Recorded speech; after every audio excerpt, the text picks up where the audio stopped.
एक बार फिर प्रोग्राम में आपको खुशामदीद कहेंगे। और साबिक वज़ीर आज़म शाहिद खाकान अब्बासी और साबिक वज़ीर ख़जाना मिफ्ता इस्माइल ने अपनी पार्टी का ऐलान कर दिया है। अवाम पाकिस्तान पार्टी, इस पार्टी को नाम दिया गया है और अब हमें देखना है कि इस इलेक्शन के फौरी बाद जब इसकी लॉन्चिंग हुई है तो कौन कौन से चंद बड़े नाम इस पार्टी में शमूलियत इख्तियार करते हैं, इस पार्टी का मंशूर क्या होगा। और ऐसे वक्त में जबकि हमने देखा कि अभी 8 फरवरी के इंतखाबात में एक स्प्लिट मैंडेट पूरी आवाम ने मुख्तलिफ सियासी जमातों को दिया है, तो ऐसे में इस पार्टी की ज़रूरत क्यों पड़ी है और आगे जब भी इंतखाबात होते हैं तो लोग इस पार्टी को क्यों वोट दें। इनके पास ऐसा क्या मुख्तलिफ है, क्या नई सोच है, कौन से ऐसे नए लोग हैं जो कि पहले लोगों ने जिनको नहीं आजमाया हुआ, और उनके पास क्या विजन है, किस तरह से मुआशी मुश्किलात को ये पाकिस्तान की हल करते हैं। तो इस पार्टी का प्लान भी हम जानेंगे। और अभी ये पार्टी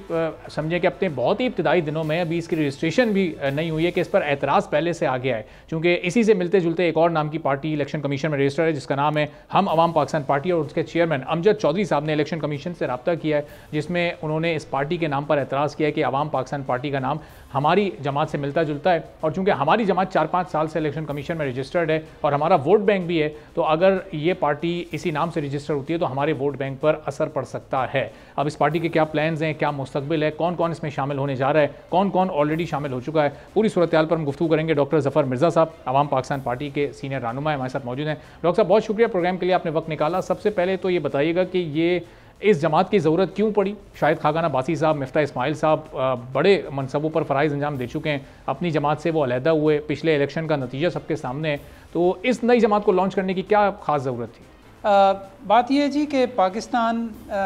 इस वक्त जिस सूरत हाल में खड़ा है, अगर आप इसको समझने की कोशिश करें कि इसमें ये मतलब किसी तरक्की के रास्ते पे है या तनज़्ज़ुली के रास्ते पे है, तो आपको फ़ौरन ये अंदाज़ा हो जाएगा कि पाकिस्तान पिछले कई सालों से मुसलसल डिक्लाइन में है, हर हवाले से, अपनी मईशत में, अपनी सियासत में, ह्यूमन डेवलपमेंट के हवाले से, एजुकेशन के हवाले से, हेल्थ के हवाले से और गवर्नेंस के हवाले से, सबसे बढ़ के ये। अच्छा, अब इसमें ज़ाहिर है कि इन तमाम बातों का हल जो है वो तो अच्छी पॉलिटिक्स में होता है, और उसके लिए अच्छे पॉलिटिकल लीडर्स जो हैं वो मुल्क के अंदर जब सूरत हाल ख़राब होती है तो उसको मुल्क को उस सूरत हाल से निकालते हैं। लेकिन पिछले कई सालों से ये सूरत हाल बढ़ती जा रही है और ख़राब होती जा रही है, और इस वक्त ख़ास तौर पे इस बजट के बाद तो आम आदमी जो है वो ज़लील और रुस्वा हो गया पाकिस्तान के अंदर।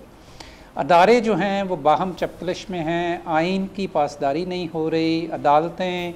और हमारी इस्टेब्लिशमेंट और दीगर मुख्तलिफ जो ब्यूरोक्रेसी है वो बजाय इसके कि लोगों की ज़िंदगियों में आसानी पैदा करे, वो लोगों के लिए एक वबाल जान बनती जा रही है। तो ऐसी सूरत हाल में जबकि हमें ये पता है, और ये भी हमें पता है कि पिछले तकरीबन 3 से 5 साल के दौरान पाकिस्तान की तमाम बड़ी पॉलिटिकल पार्टीज़ जो कि जिनको हम मेन स्ट्रीम पॉलिटिकल पार्टीज़ कहते हैं, वो इक़्तिदार में भी रही हैं बिल वास्ता या बिला वास्ता, कोलेशंस का हिस्सा रही हैं या ख़ुद हुकूमतें बनाई हैं उन्होंने, लेकिन ये डिक्लाइन का अमल रुक नहीं सका। आगे जाके जब आप मुझसे पूछेंगे तो मैं आपको इस डिक्लाइन को ज़्यादा एक्सप्लेन करूँगा। सही। तो इस हवाले से हमें ज़रूरत इस बात की महसूस हुई कि ना सिर्फ ये डिक्लाइन हो रही है, बल्कि हमें ये एहसास भी नहीं मिल रहा मुक़्तदर हलकों से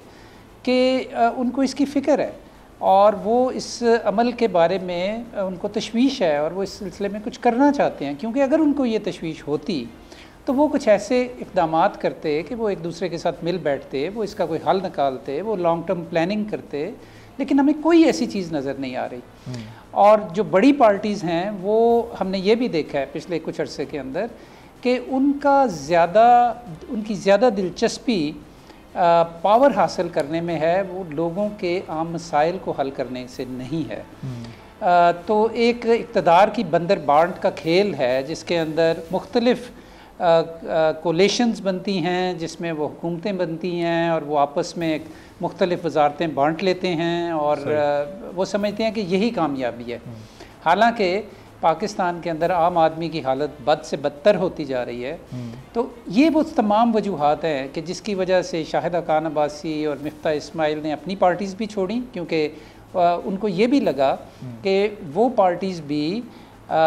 उनके इन दोनों के हवाले से तो एक ही पार्टी है कि वो पार्टी भी वोट को इज़्ज़त दो की सिचुएशन से अब ऐसी सिचुएशन में चली गई है कि जहां हर कीमत पे इक़्तिदार लेना है और उसके लिए कुछ भी करना पड़े। सही। तो अब उन्होंने कहा जी कि हम जफर साहब जिस डिक्लाइन की आप बात कर रहे हैं ये जाहिर है ये ओवरनाइट तो आया नहीं, हम इसमें ऐसे नहीं चल सकते। कई सालों से, बल्कि अगर इसमें 2-3 दहाइयाँ, ये जो डिक्लाइन की आप बात कर रहे हैं तो कोई 2-3 दहाइयों का तसलसल है, चूंकि इन्हीं जमातों की एक के बाद एक की हुकूमत रही हो। पिछले 16 साल में तो यही तमाम बड़ी जमातों को मौका मिला है। अब जब तक ओहदे थे, जब तक पार्टी में पोजीशन बेहतर थी, शाहिद खाकान साहब की, मिफ्ता इस्माइल साहब जब तक वज़ीर ख़जाना थे, उस वक्त तक वो भी उसी सिस्टम का पार्ट थे जो सिस्टम इस डिक्लाइन का ज़िम्मेदार है। जब आप वज़ीर सेहत थे, आप भी इसी सिस्टम का पार्ट थे, पाकिस्तान तहरीक इंसाफ की हुकूमत थी। तो ये